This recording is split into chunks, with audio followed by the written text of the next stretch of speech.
विश्वंभर चौधरी साहेब, सन्माननीय ॲडव्होकेट असित सोनवणे साहेब, त्यांच्या समवेत आलेल्या त्यांच्या सहकारी ॲडव्होकेट श्रेयाजी आवले, ॲडव्होकेट बाळकृष्ण गिराळकर आणि पाटील साहेब बोलत त्यांनी सुद्धा सांगितलं की एकाच वेळेस 150 पर्यंत खासदारांना बाहेर करणारा हा माणूस कशासाठी? कारण की विरोधी आवाजच यांना नको, विरोधी पक्ष मुक्त अशा स्वरूपाची संसद यांना पाहिजे, खेळाडू मुक्त खेळ यांना पाहिजे, कारण की यांच्यामध्ये खेळाडू वृत्तीच नाही. प्रश्नमुक्त पत्रकार यांना पाहिजे, प्रश्नच विचारायचे नाही. आणि त्यामुळे यांनी 10 वर्षात एकही प्रेस कॉन्फरन्स घेतलेली नाही.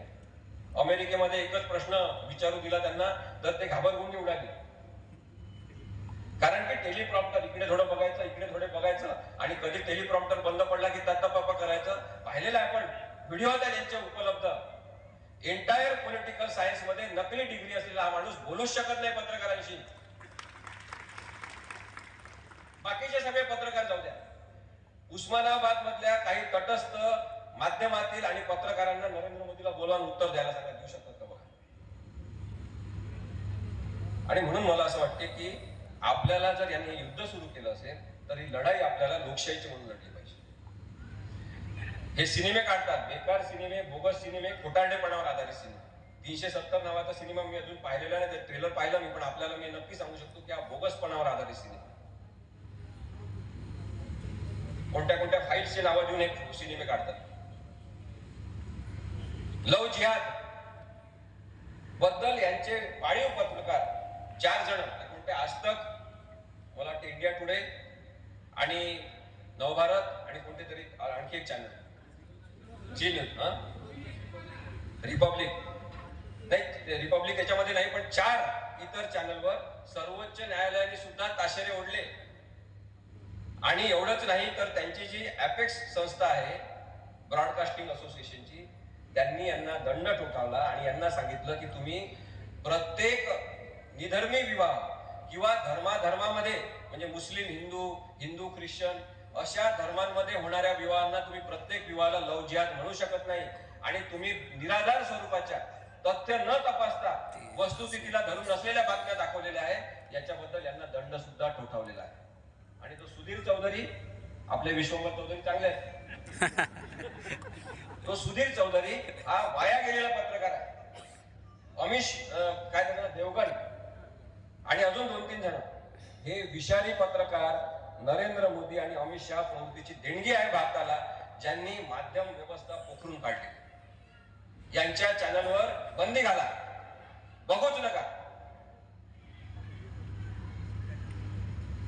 नरेंद्र मोदी आणि अमित शहा यांच्यावर त्याच्यामुळेच आमचं एक आरोपपत्र आहे या जनतेच्या न्यायालयात. हमारा आरोप है, आमचं हे आरोपपत्र आहे या दोघांवर, ज्यांनी लोकशाहीची तब्येत आणि प्रकृती ढासळून टाकलेली आहे. की लोकशाहीला स्वैराचारात ढासळून हुकुमशाहीकडे तुम्ही वाटचाल करता. आमचा आरोप आहे नरेंद्र मोदी आणि अमित शहांवर की गुन्हेगारी, बलात्कारी आणि भ्रष्ट नेत्यांनी भरलेलं राजकारण यांनी तयार केलेलं. नारायण राणेंपासून कृपाशंकर सिंग पर्यंत आणि अनेक लोक भ्रष्ट राजकारणी आज सगळेजण भाजपमध्ये आहेत किंवा भाजपला सपोर्ट करतात. एकनाथ शिंदे सकट सगळे. काही जणांच्या हातात संपत्ती तुम्ही केंद्रित करून नवीनच एक हुकुमशाही आर्थिक स्वरूपाची तयार केली, असा आमचा तुमच्यावर आरोप आहे. आमचा तुमच्यावर आरोप आहे की घराणेशाहीच्या विरोधात तुम्ही बोलता, पण तुम्हीच घराणेशाहीचं राजकारण सुरू केलं. आमचा आरोप आहे नरेंद्र मोदी आणि अमित शहांवर की त्यांनी पाळीव अभिनेत्यांना आणि अभिनेत्रींना घेऊन खोटे, चुकीचे, दिशाभूल करणारे सिनेमे काढणं सुरू केले. अनियोजित स्वरूपाची नोटबंदी करून त्यांनी गरिबांना आणखी गरीब आणि मध्यमवर्गीयांना आणखी मध्यमवर्गीयांमध्ये ढकलून दिलेला आहे.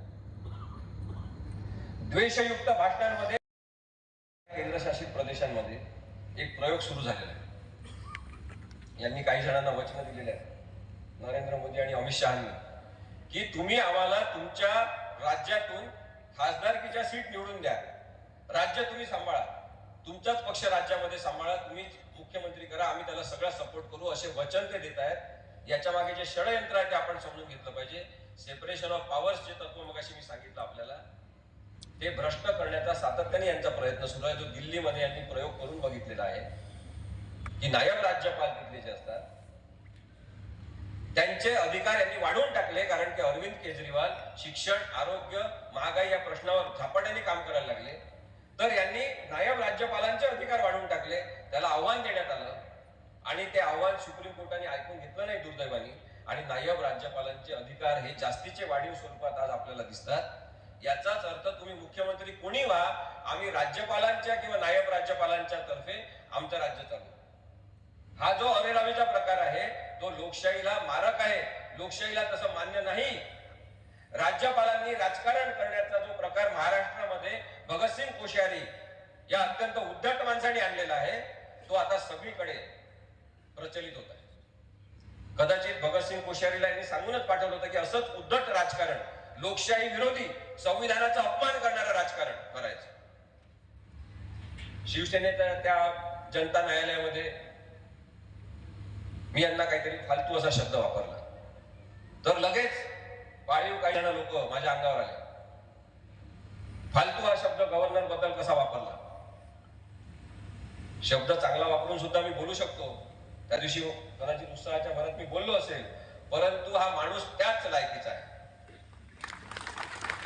भगतसिंग कोश्यारी यांनी महात्मा फुले बद्दल अनुद्गार काढले, यांनी छत्रपती शिवाजी महाराजांबद्दल चुकीचे वक्तव्य केले आणि तरी त्याची पाठराखण करणारे जे महाराष्ट्रातलं भाजप सरकार आहे त्याच्यावर आपण आक्षेपच घ्यायचा नाही. ज्या पद्धतीने यांनी राज्यपालांचा वापर करून राजकारण करण्याचा प्रयत्न केलेला आहे हा आपल्या लक्षात आला पाहिजे. एवढंच मला जनतेसमोर मांडायचं. मोदींच्या जाहिरातीवर सातत्याने प्रचंड खर्च सरकारी तिजोरीतून होत आहे. आतापर्यंतच्या आकडेवारीनुसार साधारणतः 3000 कोटी रुपये नरेंद्र मोदींनी स्वतःच्या जाहिरातींवर केलेले आहेत. एक मुलगा विचारत होता पेट्रोल पंपावर हे या काकांचा फोटो का आहे, तर त्याचे वडील त्याला सांगायला लागले की हा तोच माणूस आहे ज्यांनी पेट्रोलचे भाव खूप जास्त वाढवले.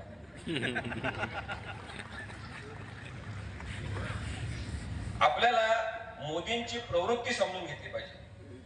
मोदी नावाचा माणूस ही एक प्रवृत्ती आहे, ती एक विकृती सुद्धा आहे.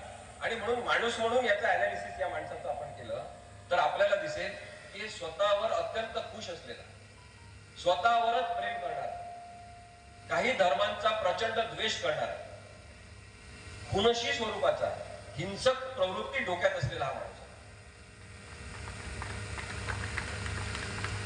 आणि त्यामुळे जाहिरातीतून हे सतत पुढे येण्याचा प्रयत्न करतात कारण की यांना झोप लागत नाही. यांना असं वाटतं की मी आज काहीतरी केलं नाही तर मला लोक विसरून जातील, माझा दबदबा कमी होऊन जाईल. ज्या ज्या राजकीय नेत्यांना असं वाटते ते खरं तर अत्यंत टुकार दर्जाचे लोक असतात. मगाशी मी खासदार साहेबांशी बोलत होतो, ते सांगत होते की किती शांतपणे ते झोपतात. महाराष्ट्रात आम्ही तर सगळीकडे सांगतो साहेब की आपल्याला आता जसं नरेंद्र मोदी सांगतात की मी दिवस रात्र लोकांसाठी काम करतो, मी झोपतच नाही, कमीत कमी झोपतो. माझं स्पष्ट म्हणणं आहे आमच्या या मंचावरून की यानंतर निवड करताना नैसर्गिकपणे रात्री झोपणारा नेता निवडा. जो पूर्ण वेळ झोपत नाही त्याचं मानसिक संतुलन बिघडतं, तो माणूस चिडचिडा होतो, तो माणूस हिंसक होतो, तो माणूस रागीट होतो कारण का त्याची झोप झालेली नसते. नरेंद्र मोदींना पत्र लिहा सगळ्या जनतेने की तुम्ही झोपत जा, काही गरज नाही एवढं काम करण्याची. आणि जे काही काम केलंय ते आम्ही पाहिलेलं आहे 10 वर्षात. तुम्ही चुकीचंच काम करता कारण की तुम्ही झोपले नाही. आता आपल्याला ते झोपत आहे. लोकशाहीला झोपत असलेल्या या माणसाला आता घरी पाठवा. जाहिराती माध्यमांना दिल्या जातात खूप मोठ्या प्रमाणामध्ये कारण की जाहिराती देणं आणि जाहिराती देऊन माध्यमांवर दबाव आणणं हे तंत्र आहे. सरकारची खरं तर पॉलिसी आहे की लहान लहान न्यूजपेपर, लहान लहान माध्यम जगले पाहिजे, त्यांना सुद्धा जाहिराती दिल्या पाहिजे, हे धोरण आहे. या धोरणाचा गैरवापर यांनी कसा केला हे जर आपण पाहिलं तर आता आपल्याला दिसते की अनेक माध्यम, न्यूजपेपर यांनी विकत घेऊन टाकलेले आहे आणि त्यांच्यावर दबाव आणलेला आहे. आमचं हे स्पष्ट म्हणणं आहे की पत्रकारांना सगळं दिसत आहे. ग्रामीण भागातले पत्रकार, जिल्हा पातळीवरचे पत्रकार सगळं बघत आहेत, त्यांना सगळं समजते. कारण की लोकांशी प्रत्यक्ष भेटणारा हा घटक आहे पत्रकार. हे लोकशाहीचे डोळे आहेत. यांना सगळं माहिती आहे. यांचे मालक विकले गेलेले आहेत काही जणांचे, आणि त्यामुळे बरेचदा ते बातम्या, त्यांच्या पाठवलेल्या बातम्या सुद्धा छापून येत नाही. त्यामुळे पत्रकारांवर मुळीच राग व्यक्त करू नका. राग व्यक्त करायचा असेल तर नरेंद्र मोदी आणि अमित शहा या प्रवृत्तीवर करा, ज्यांनी लोकशाहीचा हा चौथा स्तंभ माध्यम आणि पत्रकारिता खिळखिळे करून टाकले. आयुष योजना यांनी आणली.